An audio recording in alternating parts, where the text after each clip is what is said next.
இன்னைக்கு வந்து பார்த்தீங்கன்னா பெங்களூரில் செம மழை. எங்கள் தாத்தா வந்து கடைக்கு போயிட்டு வந்தார். ஃபுல்லாக நஞ்சிட்டு தான் வந்தார். 6 மணிக்கு போனார். இப்போ 8 மணி. 8 மணி வரைக்கும் இடி மின்னல் எல்லாமே இருக்குது. இப்போ வரைக்கும் இருக்குது. செம்மையாக குளிருது. நாங்கள் என்ன பண்ணுறதுன்னே தெரில. ஷட்டர் போட்டு தான் உட்கார போல. அப்படி இடி மின்னல் எல்லாம் அடிக்குது. என்ன சொல்றதுனே தெரியல. செம்மையா குளிருது. உட்கார கூட முடியல. ஆனால் நான் போகும்போது மழை இல்லைல்ல.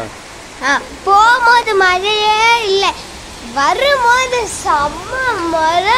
அவங்க போய் கடையில் போய் வாங்கும் போது ஜோராக மழை மழை பெஞ்சிச்சு. அங்கே தான் இந்த வீடியோ எடுத்தேன். நேற்று ஒரு கடைக்கு போனோம். நேற்று அப்படியே மழை அப்படியே பெஞ்சுனே இருந்துச்சு. நேற்று நாங்கள் எல்லாரும் போனோம். இன்னைக்கு தாத்தா அதுக்கப்புறம் எங்கள் மாமியும் 2 பேரும் சேர்ந்து போயிட்டு ஸ்டவ் அது இதெல்லாம் வாங்க போனாங்க. எல்லாத்தையும் வாங்கிட்டு 1-2 விட்டுருக்காங்க. டக்குன்னு வந்தது செம்ம ஜோராக நெஞ்சு வந்திருக்காங்க. முடி எல்லாம் நஞ்சிச்சு. தாத்தா கூட தொலைச்சிடலாம். கல்பனாக்காக தொடக்கவே முடியாது. இது அவங்க இச்சி போட்டு தான் உட்காந்து போடுறாங்க. அதனால லூஸாக போட்டு உட்காந்துருக்காங்க. பெங்களூரில் செம்ம மழை, இடி மின்னல் நிறையா வருது. நாளைக்கெலாம் எப்படி இருக்க போதோ தெரில. இப்போவே செம்மையாக குளிருது. அதுதான் சாமான் எதுவும் வாங்கிட்டு வரல. மழை பெஞ்சு எல்லாம் நனைஞ்சிடும் இல்லையா. அதனால தான் லேட் பண்ணியிருக்காங்க. எவ்வளோ டைம் ஆச்சு. நின்று வந்து போகுது தானே. விட்டு கொஞ்சம் தூரம் போயிடு மழை பெய்யுது, இடி இருக்குது.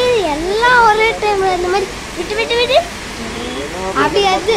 இந்த வீடு வந்துட்டு உள்ளால் மெயின் ரோடு ரிலையன்ஸ் ஸ்டாப் இருக்குது. அங்கே நம்ம நேற்றும் ரிலையன்ஸ் ஸ்டாப் போனால் அது வேறு இடம். அது வந்து மழை தள்ளி. இது வந்து உள்ளால் மெயின் ரோடு.